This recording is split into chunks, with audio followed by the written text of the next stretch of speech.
Gilberto, qual é a consequência de violência nas escolas?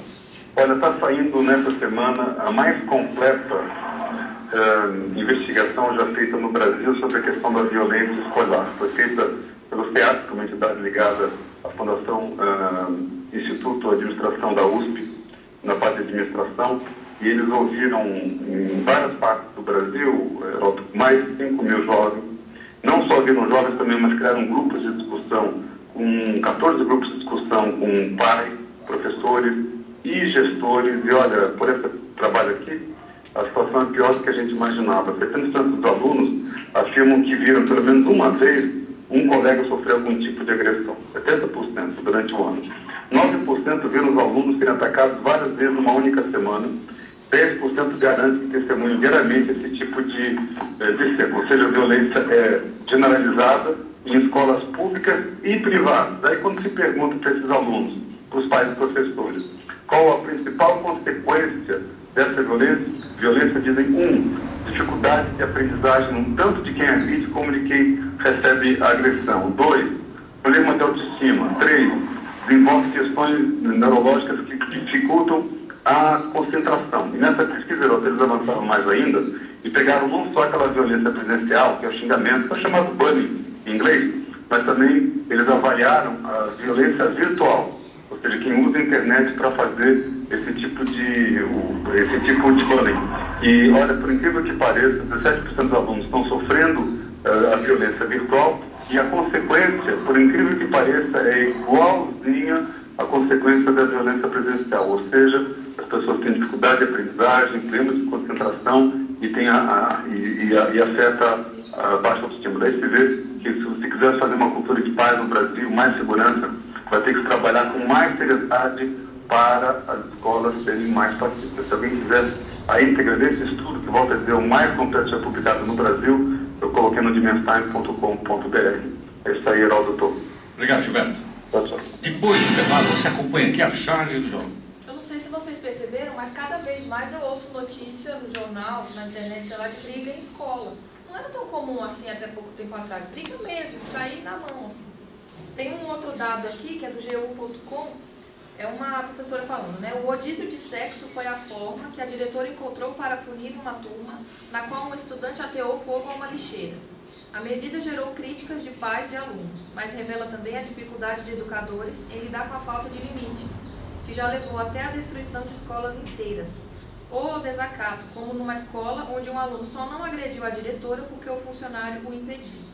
E aí, na quarta-feira passada, eu estava conversando com uma diretora de escola, onde a gente vai amanhã, e ela estava dizendo que uma das dificuldades deles é que, ela ainda falou assim, o Estado desconstruiu a autoridade do professor. Então, os alunos não têm limite, porque o professor não pode mais punir. E aí, olha que engraçado, ela disse que o que ela mais ouve dos pais é assim: eu não sei o que fazer com ele. Porque o cidadão que não respeita o professor, consequentemente, ele não respeita o pai em casa. Se ele respeitasse o pai, ele respeitaria o professor. E aí, a última realidade que a gente vai ver, sexualidade. Olha essa manchete de maio desse ano. Menino de 6 anos teria sido abusado dentro de escola em Minas Gerais. Mãe estranhou a reação da criança que contou que foi obrigada a fazer sexo oral num garoto de 9 anos. Aí eu tenho mais informações aqui. A mãe de uma criança de 6 anos acionou a polícia militar para denunciar que o filho foi abusado sexualmente dentro da escola. Segundo o relato da mulher, o menino foi obrigado por outro garoto, de 9 anos, a fazer sexo oral dentro do banheiro da Escola Estadual Afonso Pena, na Avenida João Pinheiro, no centro de Belo Horizonte. Conforme a PM, a mãe da vítima contou que estranhou a reação do menino quando ele voltou da escola, na tarde dessa quinta-feira, dia 20. Ele então teria relatado o abuso. Acompanhadas dos pais, as crianças foram levadas ao conselho tutelar, onde a ocorrência será registrada. Aí tinha uma outra observação assim, falando que não podia ter sido comprovado o abuso, porque não tinha sido feito nenhum exame de corpo de delito no menino de 6 anos. Eu não tinha como provar o abuso. Aí depois eu fiquei pensando, tudo bem, vamos dizer que não aconteceu. Mas não é muito estranho um menino de 6 anos contar uma história dessa? Alguma coisa aconteceu. E assim, eu fiquei chocada, porque é um menino de 6 anos e uma criança de um outro de 9 anos. Com 6 anos, sei se tem noção de sexo a esse ponto, assim. Não tem, né? Se você assiste muita TV, muito filme, seus pais não têm limite. Limite, né? Com né? certeza você vai encontrar. 6 anos, é uma criança. Com noção de sexualidade, de entender, eu achei um absurdo. Pode passar. Ah, não sei se vocês viram essa capa da Veja aí. Vocês viram, né? Ser jovem e gay, pode passar. E aí o personagem da capa é esse, Lucas, tem 17 anos, é estudante do 2º ano do ensino médio. Olha o que ele fala. Solitário aos 14 anos, resolvi dividir com minha irmã o que já era muito claro para mim. Gostava de meninos. Não foi fácil, mas o alívio de compartilhar a situação me transformou em outra pessoa. Fico, no entanto, bem à vontade para falar da minha vida amorosa no Twitter, no qual tem mais de 1.700 seguidores. Aí, ele é o personagem da capa, mas dentro da Veja tem uma reportagem enorme sobre outros jovens homossexuais. E aí todos têm entre 17 e 21 anos, e assim, eles contaram depoimentos, tinham lésbicas e gays, né? Se descobriram aos 14 anos após envolvimento com alguém do mesmo sexo. E todos tiveram dificuldade de contar para a família. Eu fiquei impressionado com isso aqui, ó, 14 anos. Após envolvimento com alguém do mesmo sexo. Então assim, eles só se descobriram gays porque com 14 anos eles tiveram alguma coisa com alguém do mesmo sexo. Achei um absurdo. E aí, a esperança, analisando esse cenário, tem muitas outras coisas, né? Se a gente for falar a questão da autoestima, e aí o Gilberto de Menstein fala, né? Que a violência gera problema de autoestima. E conversando com uma diretora que a gente fez um trabalho ano passado, ela falava de alunos terríveis que tinham na escola, os piores, assim, sabe? Aqueles terríveis. E ela falava que o grande problema desses alunos é a autoestima. Eles têm baixa autoestima. Então, esses moleques terríveis que querem aparecer e faz tudo para destruir a escola, eles têm problema de autoestima, baixa autoestima. Há esperança analisando esse cenário? Não, não há esperança. E é por isso que o Evangelho, quando devidamente compartilhado, pode ser acolhido e vivido dentro das escolas do mundo inteiro. Então, é tarefa de nós, cristãos, se estamos dentro da escola, dentro da faculdade, dentro da pós-graduação, curso de inglês, é tarefa nossa mostrar Jesus para essa realidade. É a tarefa nossa tentar trazer esperança para esse cenário. Pode passar. É o Evangelho de Cristo. Porque o Evangelho de Cristo aponta para a igualdade de pessoas, não importando sua condição social, raça ou sexo. Andressa vai ler aí esse texto de Colossenses 3:11.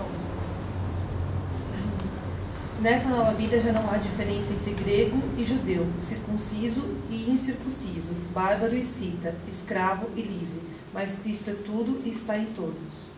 O Evangelho é o que traz a igualdade de pessoas. Não importa a nacionalidade, não importa a cor, não importa a classe social. O Evangelho, ele integra as pessoas. E o Evangelho é a carta de um Deus pessoal, que é uma comunidade de 3 pessoas distintas, plenamente unidas e dispostas a se relacionar amorosamente com a humanidade. Pode ler aí. Eu revelei teu nome àqueles que o mundo me deste. Eles eram teus, tu o deste a mim, e eles têm obedecido a tua palavra. Agora eles sabem que tudo que me deste vem de ti, pois eu lhes transmiti as palavras que me deste e eles as aceitaram. Eles reconheceram o fato de que eu vim de ti e creram que me enviaste. Eu rogo por eles. Não estou rogando pelo mundo, mas por aqueles que me deste, pois são teus. Tudo o que eu tenho é teu, e tudo o que tens é meu. E eu tenho sido glorificado por meio deles. Não ficarei mais no mundo, mas eles ainda estão no mundo e eu vou para ti. Pai Santo, protege-os em teu nome, o nome que me deste, para que seja um, assim como somos um. Enquanto estava com eles, eu os protegi e os guardei no nome que me deste. Nenhum deles se perdeu, a não ser aquele que estava destinado à perdição, para que se cumprisse a Escritura. Agora eu vou para ti, mas digo estas coisas enquanto ainda estou no mundo, para que eles tenham a plenitude da minha alegria. Dei-lhes a tua palavra, e o mundo os odiou, pois eles não são do mundo, como eu também não sou. Não rogo que os tires do mundo, mas que os proteja do maligno. Eles não são do mundo, como eu também não sou. Santifica-os na verdade, a tua palavra é a verdade. Assim como me enviaste ao mundo, eu os enviei ao mundo. Em favor deles eu me santifico, para que também eles sejam santificados pela verdade. Minha oração não é apenas por eles, eu rogo também por aqueles que crerão em mim, por meio da mensagem deles, para que todos sejam um, Pai, como tu está em mim e eu em ti, que eles também estejam em nós, para que o mundo creia que tu me enviaste. Deles a glória que me deste, para que eles sejam um, assim como nós somos um, eu neles e tu em mim. Que eles sejam levados à plena unidade, para que o mundo saiba que tu me enviaste e os amaste como igualmente me amaste. Pai, quero que os que me deste estejam comigo, onde eu estou, e vejam a minha glória. A glória que me deste, porque me amaste antes da criação. Pai justo, embora o mundo não te conheça, eu te conheço. E estes sabem que me enviaste. Eu os fiz conhecer o teu nome e continuarei a fazê-lo, a fim de que o amor que tens por mim esteja neles, e eu neles esteja. Tá bom? Tem mais um? Pode passar? E a máxima de Jesus é o amor ao próximo como a si mesmo, e o amor irrestrito a Deus. O Rodrigo vai ler o texto, mas eu fico pensando às vezes que o mundo é carente de demonstrações de amor. As pessoas são carentes de demonstração de amor. E ontem a gente estava conversando com uns amigos, e eles estavam falando que no trânsito, quando alguém te xingar, você vai pedir desculpa. Que isso quebra a pessoa. O cara fica constrangido assim, quando você pede desculpa. Por mais que você queira xingar de volta, mas você pede desculpa. E o mundo é carente de demonstrações de amor. Às vezes você faz um negócio simples, você deixa a pessoa sentar num lugar no metrô. Pô, o lugar é reservado, a pessoa tem que sentar ali, você que está sentado no lugar errado. Então a pessoa fica tão grata porque você deu um lugar para ela sentar. Demonstrações de amor. E nós seríamos conhecidos, né, se demonstrássemos amor.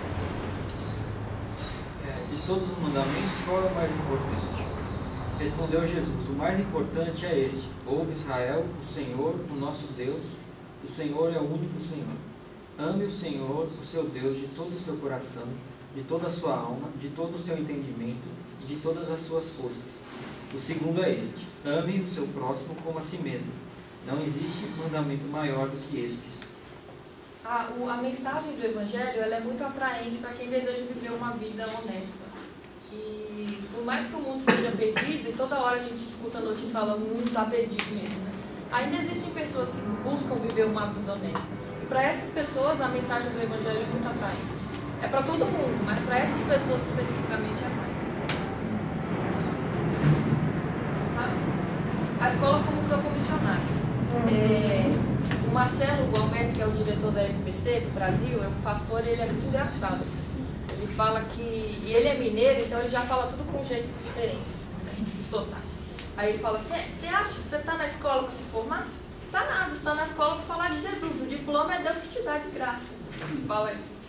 Tem outra coisa que ele fala que é engraçada. Você, no primeiro dia de aula, você já chega para os seus amigos e fala assim, eu sou crente em Jesus de Nazaré. Aí o cara vai ficar meio assim, olhando pra você, mas não tem problema não, depois você conserta tudo, vai explicando que não é muito pentecostal assim. Muito engraçado, Marcelo. E a MPC vê a escola como campo missionário. E essa palavra não é só para os estudantes.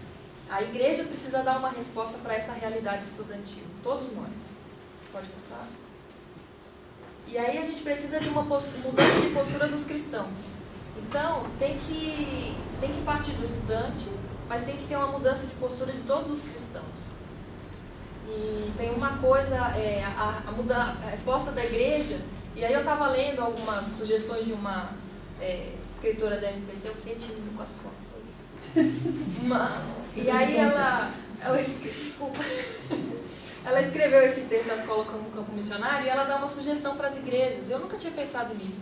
Ela fala assim, eu tenho certeza que onde a sua igreja está, existe uma escola. E se a igreja quer alcançar o bairro, a igreja pode adotar essa escola em oração. Então, eu não sei o que fazer nessa escola, mas nós vamos orar por essa escola, para que Deus nos mostre o que fazer, para que a gente consiga chegar, para que alunos dessa escola venham à nossa igreja. Então, é a igreja assumir a responsabilidade que tem de ser sal e luz nesse mundo, e todos nós cristãos, todos nós. E encarar essa realidade urbana tão próxima. Eu acho que todos aqui vão ter filhos, vão estudar nessas escolas, e os que já estudam estão inseridos nessa realidade, nessa escola no Brasil que está desse jeito. Responsabilidade de todos os crentes, né, de todas as áreas da igreja.